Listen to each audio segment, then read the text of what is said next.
Good morning, good evening. Welcome to week 7 of PADm 404 here at Penn State University's World Campus. Almost done with the course. We just have the last paper to do and the FEMA certificate for next week, and we're good to go. Just want to start off with current events. And a big thing that's been in the news, Homeland Security related wise, has been TSA. For two reasons. One, there was the viral pat down that went on. For those of you who didn't see it, there was a TSA agent who probably gave a little bit of a, for a 13-year-old boy, too much of a pat down, we'll say, beyond should be a comfort level for a teenager.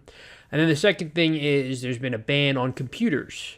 The terrorists believe that the terrorists, and this is just, again, from what I've seen on the news, have been able to use computers to smuggle in weapons, or there's intelligence, or there's a red team that says that a computer could be smuggled in and it wouldn't be detected by security.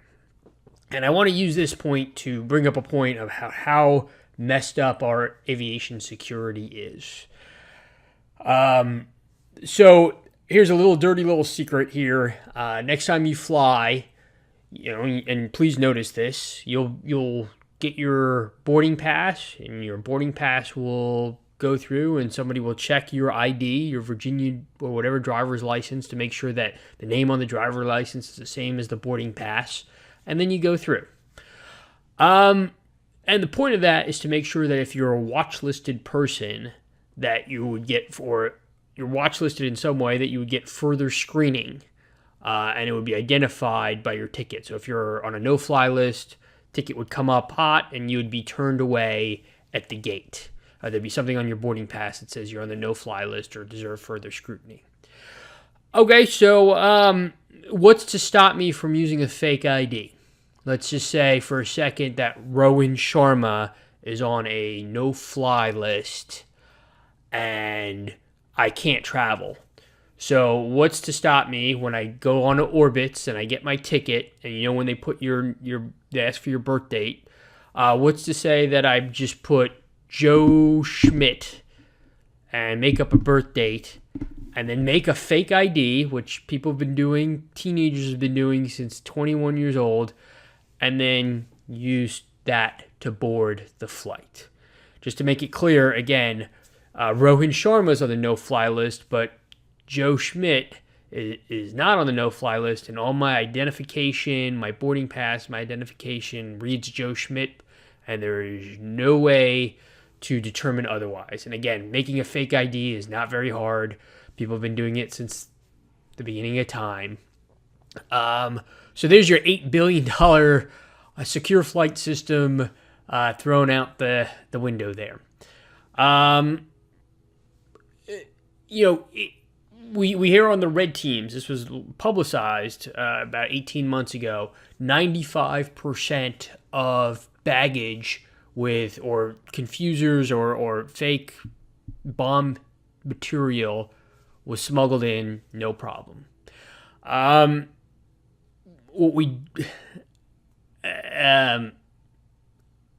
You could say this is security theater, and that's probably true.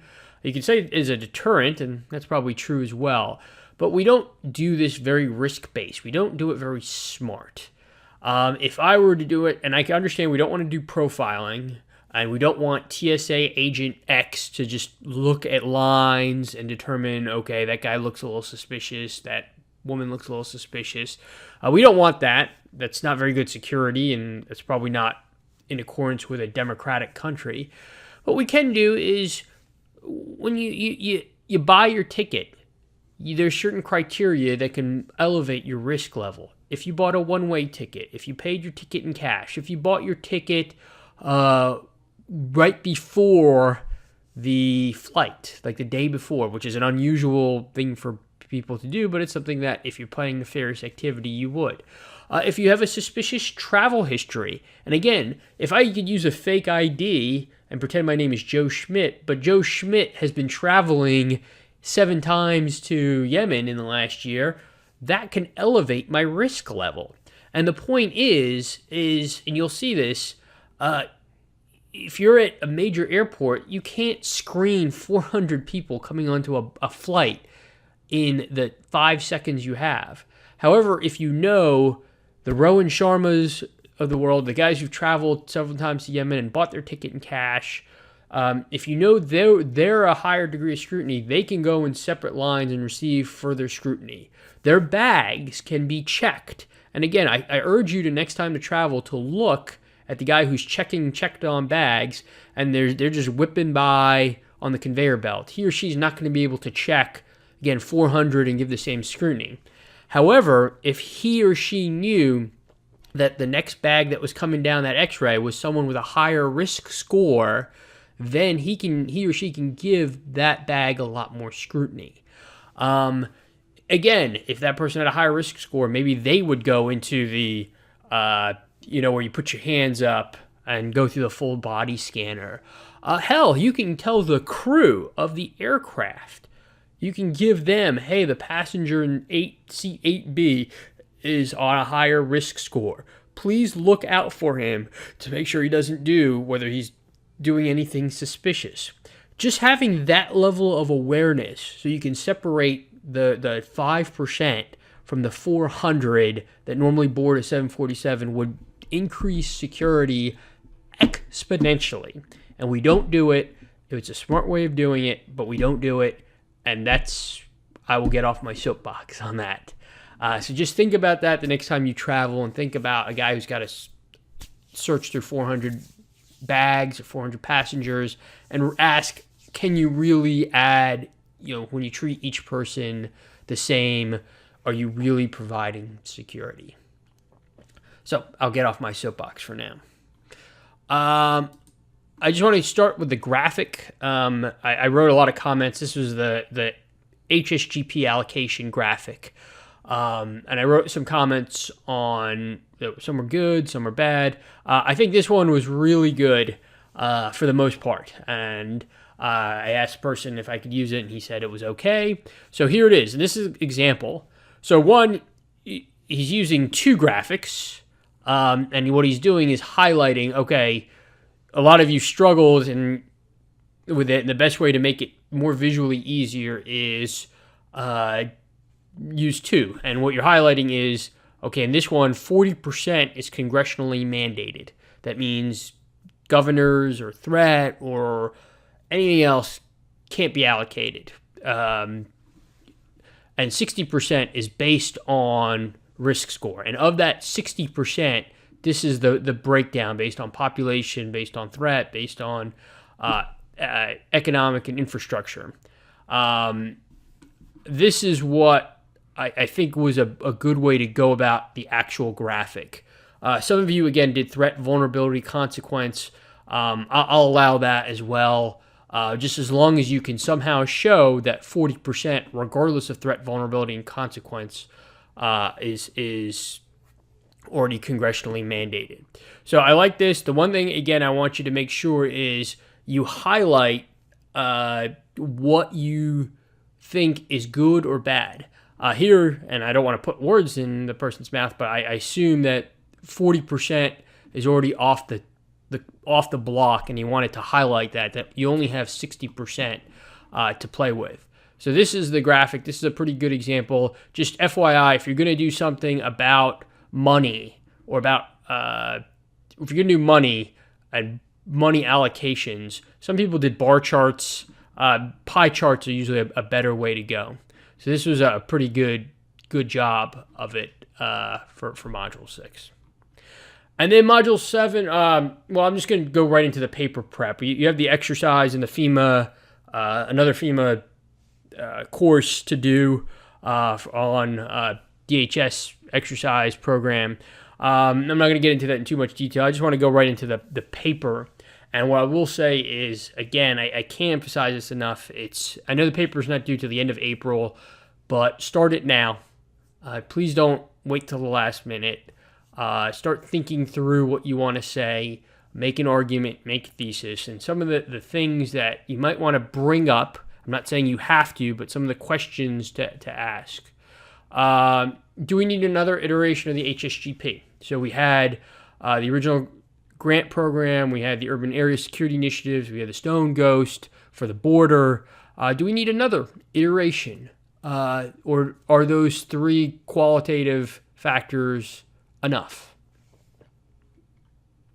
Are the congressional mandates too high? 40% off the top, based on whatever pork project Congressman X wants to do. Are those too high? Or can those? Do you want to address those in some way in your paper? Threat-driven. Again, very little of the HSGP is based on threat. And this is a lot to do with, it's budget allocations. So it's not something that you deal with a threat right now, where you can have a snap to, you get a threat of an attack tomorrow. And that's not what the HSGP does. It does 1 year, 2 year, 3 year budget allocations. But can more of it be threat-driven? Small city, large equipment. I sent that video out a couple of weeks ago. How do we deal with, again, an allocation where New York, Los Angeles can't afford communication? New Orleans, brought up in Hurricane Katrina, can't afford communications equipment, but Ferguson, Missouri can afford body armor for dogs. Those are the types of allocation issues that I think can be brought up in your paper.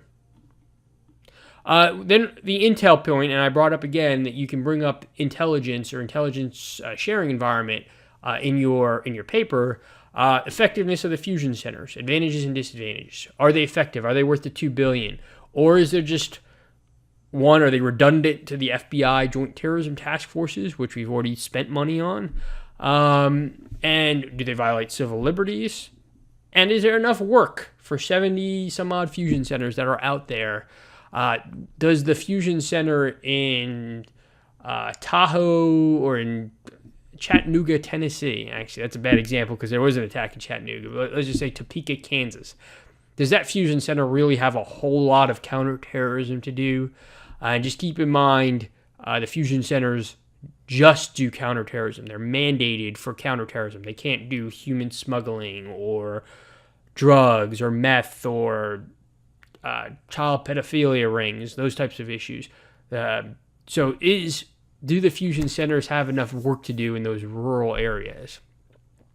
And then vertical intelligence sharing. This is something that was brought up in the Boston Marathon. A lot of the news focuses on connecting the dots between the agencies, between the FBI and the CIA and Department of Defense and the NSA. But what about coordinating between the federal government and state and local law enforcement? In the Boston Marathon case, the federal government had derogatory information on the older Tsarnaev brother. They knew that he had a suspicious travel history. They knew that the Russian FSB, their intelligence service, had warned our federal government. That was known, and he was flagged at the federal level. That was known at the federal level, but Boston police didn't know. Boston JTTF was not aware.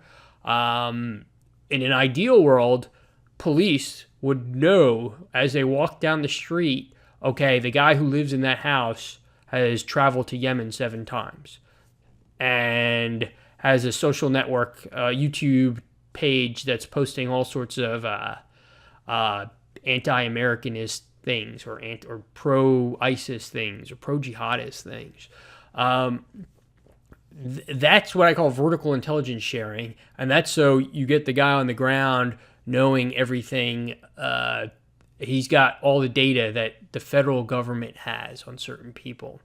So those are some of the issues to bring up in your paper. You can bring them all. You can bring up some of them. You can address them. You can agree with me. You can disagree with me. But I'm just trying to give you a little bit more for your paper so you can bring it out in the final paper. So again, almost there. One thing I will say is that we'll still have that the job talk after the week after the paper is due. So the papers due that Sunday. We'll have the job talk sometime that following week. Please bring up any questions you might have so I can give you an answer to them beforehand, or research the answer so I can have an answer at the job talk then. So if there's any questions or issues, please let me know. And I look forward to seeing you on the discussion board.